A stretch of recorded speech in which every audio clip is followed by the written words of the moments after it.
आ रहे हैं कि 25 को मात्र सांसद गुजरात में है, 40 को भेजते हैं सांसद हम यहाँ से, उसके बाद भी बिहार में कल कारखाना नहीं है, तो इसके लिए कौन दोषी है? केंद्र ना है जी। देश को बढ़ाते हैं टैक्स दे करके, हर कुछ कर करके।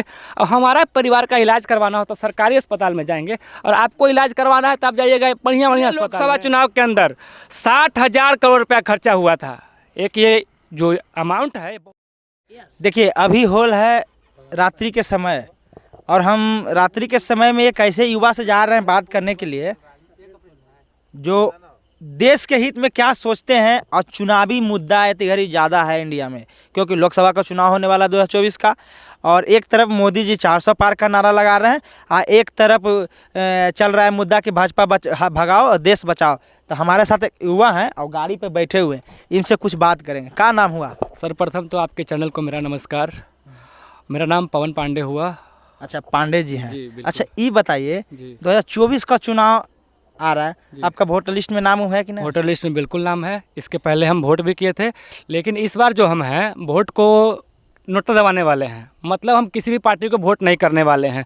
अब बोलिएगा क्यों हम ऐसा कर रहे हैं? तो ये हमारा दुर्भाग्य है बिहार का कि इस देश के अंदर जितने भी नेता हैं, यादव ब्राह्मण भूमिहार राजपूत करके सबको पासवान तासवान में बांट दिए। देश का सबसे मुद्दा जो होता है, 3 मुद्दा होता है, शिक्षा, स्वास्थ्य और रोजगार। 40 सांसद हम हर साल बिहार, हर 5 साल पे बिहार से भेजते हैं, और 25 सांसद गुजरात से।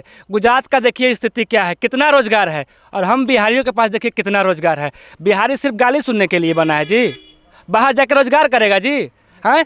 और जब चुनाव आएगा तो हमसे वोट लेने के लिए आ पाइएगा? हम चुतिया आपको दिखते हैं? हम पार्टी का झंडा लेकर नहीं घूमते हैं, सुन लीजिए पहले। हम देश का झंडा लेकर घूमते हैं और उसी का हम सम्मान करते हैं। जिस दिन हमारा देश आज़ाद हुआ था उस दिन से हमने एक कसम खाई है कि मैं उसी पार्टी को वोट करूंगा जो देश हित का काम करेगा। लेकिन मेरे नज़र में अभी कोई भी ऐसी पार्टी नहीं है। पिछले लोकसभा चुनाव के अंदर 60,000 करोड़ रुपया खर्चा हुआ था। एक ये जो अमाउंट है बहुत बड़ी अमाउंट है। हम शिक्षा के स्थान पे 68वां नंबर पे आते हैं, 60वां नंबर पे आते हैं, लेकिन चुनाव में खर्च करने के दौरान पूरे वर्ल्ड में हम पहला स्थान आते हैं। किसी पार्टी के पास फैक्ट्री लगा हुआ है? ये हमारा ही पैसा ना है जी। ये टी-शर्ट खरीदते हैं, तब गाड़ी खरीदते हैं, तब मोबाइल खरीदते हैं, तब साला हर चीज़ में टैक्स देते हैं ना कि देश विकास करेगा। 60,000 करोड़ हम चुनाव में खर्चा करने के लिए देते हैं, और मेरा आम आदमी, मेरा हर देश का जनता दिन रात मेहनत करेगा, 350 मजदूरी करेगा और घर जाके रोएगा जी? उसका घर पर चलता है। एक नेता 500 में बर्गर पिज़्ज़ा खाता है, गरीब का 500 में 3 दिन घर चलता है। आप किस देश की बात करते हैं सर? आप किस पार्टी की बात करते हैं? मैं किसी पार्टी को वोट नहीं देता हूँ। आप देश के चौथा स्तंभ हैं मीडिया, और लोगों से सच्चाई पेश करवाइए। इस देश को जात पात में मत बांटिए। इस देश में 2 ही जात है, एक स्त्री है और दूसरा पुरुष है। न हम यादव हैं, न हम भूमिहार हैं, न हम ब्राह्मण हैं। मैं सर्वप्रथम एक भारतीय हूँ, और इस देश का आत्मा बचना चाहिए। नेता लोग इस देश की आत्मा तक को बेचने के लिए तैयार है। दुर्भाग्य है हमारे बिहार का, हमारे भारत का। देश की आज़ादी के लिए हर जाति ने, हर मुस्लिम हो चाहे हिंदू हो, राजपूत हो, कोई भी हो जी, सब मिलकर लड़ा है जी। सबका ना हक है अधिकार का। हिंदू राष्ट्र काहे के लिए हिंदू राष्ट्र? 4 गो आपका गोतिया जो कहलाता है, 4 में आपको पटवे नहीं करता है, अब आपको हिंदू राष्ट्र चाहिए? मुद्दा बनाते हैं, नहीं चलेगा जुमलाबाजी। कोई भी रहे, चाहे वो तेजस्वी यादव हो, चाहे वो नरेंद्र मोदी हो, इस देश का वही जनता चुनेगा जिसको, जो हमारे लिए विकास का काम करेगा। हमारे घर में चूल्हा जो जलाएगा उसी का मैं बात करूंगा। एक बात सोचिएगा भैया, आप भी पढ़े लिखे हैं, बेरोजगारी कितनी बड़ी समस्या है बिहार के लिए। आप कभी समझे इस बात को? पेपर लीक करवा देते हैं हमारा। गरीब का बच्चा 4 बजे भोर में उठकर रनिंग करता है, एग्जाम निकालेंगे, पास करेंगे, उसका पेपर लीक करवा देते हैं हमारा। मोदी जी आकर पेपर लीक करवा देते हैं। तेजस्वी सिस्टम से लड़ते हैं। अगर आप घर में हैं, आपके पिताजी घर में आप बेईमान, जाहिर सी बात है उस चीज़ को देख करके आप बेईमान बन जाइएगा। एक कानून बनना चाहिए, एक लॉ बनना चाहिए, उसके अंदर आप काम करवाइए।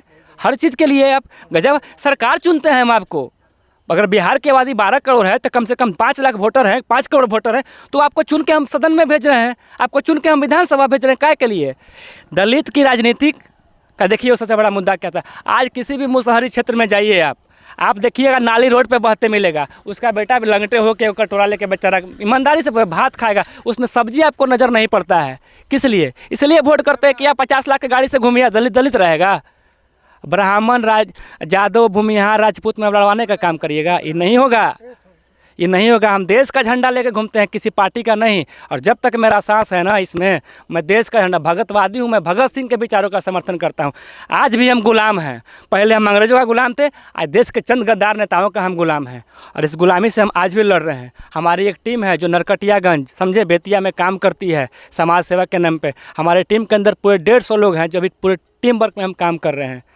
लेकिन हमें नेताओं से सख्त नफरत है और आगे भी रहेगा जब तक बिहार में रोज़गार नहीं मिलेगा।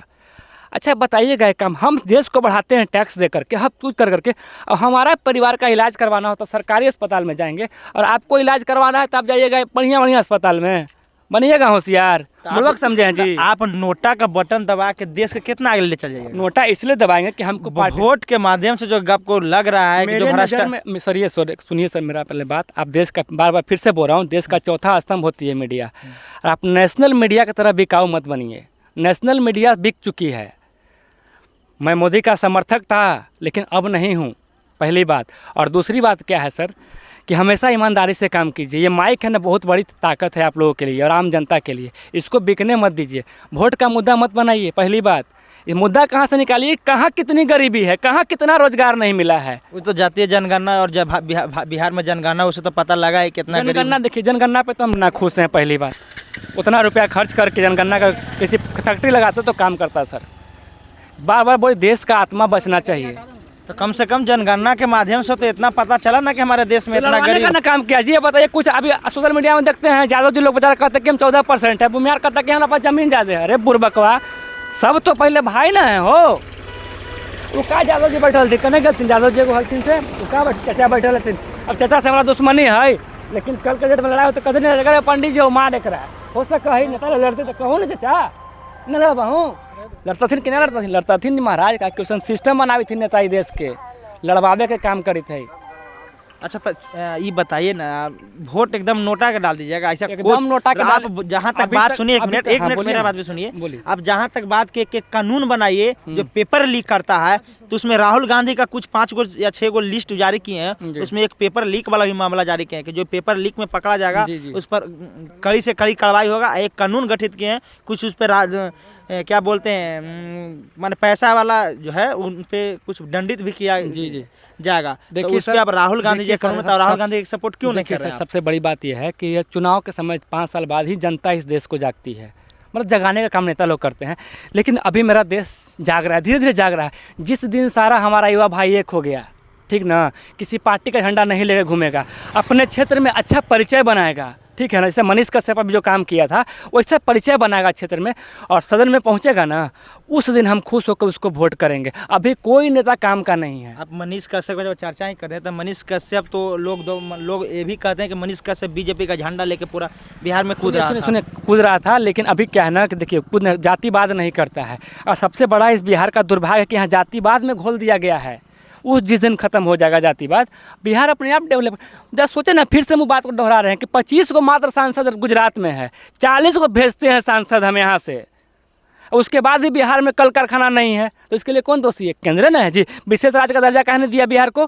केंद्र के कैसे कह सकते हैं? नीतीश कुमार बोले कि बिहार में फैक्ट्री नहीं लगने का कारण माने लैंडलॉक है, समुद्र नहीं है। अच्छा लैंडलॉक, आप हमसे पूछे ना पूरा समुद्र से, कहाँ समुद्र नहीं है? ठीक है समुद्र नहीं है और व्यवस्था चीज़ नहीं है, कारण चीनी मिल का है बंद पड़ा हुआ है, पहले ही बताइए तो। चालू करवा सकते हैं ना जी, किसानों को प्रोत्साहित कीजिएगा ना जी, अनुदान दीजिएगा। कहाँ नहीं, कल के डेट में धान रोपने वाला आदमी कितना रोपेगा, कहाँ नहीं रोपेगा? आप बात को समझिए, समझे मेरी बात को समझिए। बार बार मैं यही कह रहा हूँ कि देश का नेता अभी सुधरा नहीं है। वो चाहता है कि देश को जनता को आपस में लड़वाया रहे, और जिस दिन साला ये पढ़ जाएगा नहीं हुआ जितना है तो हमारा झंडा लेकर घूमने वाला कोई नहीं है। इसलिए मेरा बात को विचार कीजिए। आप अपने मीडिया के माध्यम से लोगों तक संदेश पहुँचाइएगा, गली गली का बच्चा पहले शिक्षा ग्रहण करो। जिस दिन शिक्षित समाज हो जाएगा ना, उस दिन नेताओं की दलाली नहीं चलेगी, नहीं चलेगी। बाकी मैं इन बातों से विराम करता हूँ, और मेरा एक ही आदर्श है भगत सिंह, उन्हीं के विचारों पे मैं चलता हूँ। मैं वोट नहीं करने वाला हूँ इस बार किसी को, मेरे नज़र में अभी कोई बेहतर नहीं है। जो बात सही है वो सही है। तो फिर तो जे देश का जो दुर्भाग्य है वो फिर तो बनले रह जाएगा। बदलेगा, लेकिन मैं नाराज हूँ ना, मेरी नाराज़गी तो समझिए, मैं नाराज हूँ। आप जैसा पढ़ा लिखा युवा अगर नोटा का इस्तेमाल करेंगे, बिल्कुल करेंगे। और सब क्या करेगा लोग? क्योंकि आप पढ़े लिखे हैं ना, आप पढ़े लिखे हैं, समस्या को समझ रहे हैं, लेकिन आप दूर नहीं कर पा रहे हैं। इस देश की मीडिया बिक जा रही है। जिस दिन मीडिया ईमानदार हो, हो जाएगी ना, उस दिन ये शिक्षा व्यवस्था और रोज़गार भी बदल जाएगा सर। ईमानदारी से काम कीजिए आप लोग। मैं आपको गलत नहीं बोल रहा हूँ, आपके क्षेत्र में माइक लेकर लोग बेईमान हो गए हैं, चीज़ों को दिखाते नहीं हैं, नेताओं के बारे में दिखाते हैं। आज नेताजी क्या किए, आज नेताजी क्षेत्र में पजामा पहन के घूम लिए, आज क्षेत्र में क्या किए तो दलित के साथ पूरी सब्जी खाए। काहे नहीं खा सकते? मैं ब्राह्मण हूँ, किसी दलित को बुला के लाइए, साथ में बैठ के खाएंगे हम। एक बाप का औलाद नहीं बुला के लाइए। मैं नहीं जातिवाद करता हूँ, मैं एक अच्छे ऐसे भारत की कल्पना करता हूँ जहाँ पे सभी धर्म के लोग, सभी जाति के लोग आपस में मिलकर रहे। मैं वैसे भारत की कल्पना नहीं करता हूँ जो जातिवाद में लोग फंसे। मेरी बात सुनिए, किसी भी दलित समाज के व्यक्ति को बुला के लाइए, मैं उसके सामने बैठ कर खाना खाऊंगा। मैं एक ब्राह्मण परिवार से हूँ और मैं आपको गारंटी देता हूँ। अच्छा, वीडियो के समाप्त करने से पहले आप दर्शक लोग के क्या कहिएगा? आप जैसा जो पढ़े लिखे हैं, बुद्धिमान लोग हैं, वो उनको भी राय दीजिएगा कि आप वोट मत दीजिए। दर्शक लोग से हम यही कहेंगे, सुनिए पहले मेरी बात, जितने भी जैसे हम तो नाराज़ हैं, लेकिन देखिए आपके क्षेत्र में चाहे वो आरजेडी के हो, चाहे वो बीजेपी के हो, चाहे किसी पार्टी के हो, आपके नज़र में जो लगता है कि सच में वास्तविक में हमारे क्षेत्र का नेता है, अच्छा कार्य करेगा, तभी उसको वोट दीजिए। अगर आपके नज़र में लगता है कि वो व्यक्ति खराब है, उसका चरित्र खराब है, तो ऐसे व्यक्ति को कभी चुनकर सदन में भेजने का काम मत कीजिए। इससे आपका क्षेत्र कमज़ोर हो जाएगा। और दूसरा बात क्या है कि कभी भी पार्टी के नाम पर वोट मत दीजिए। किसी भी पार्टी को वोट दीजिए उसके काम के आधार पर वोट दीजिए, चाहे वो तेजस्वी यादव जी हों, चिराग पासवान जी हों, चाहे वो नरेंद्र मोदी जी हों।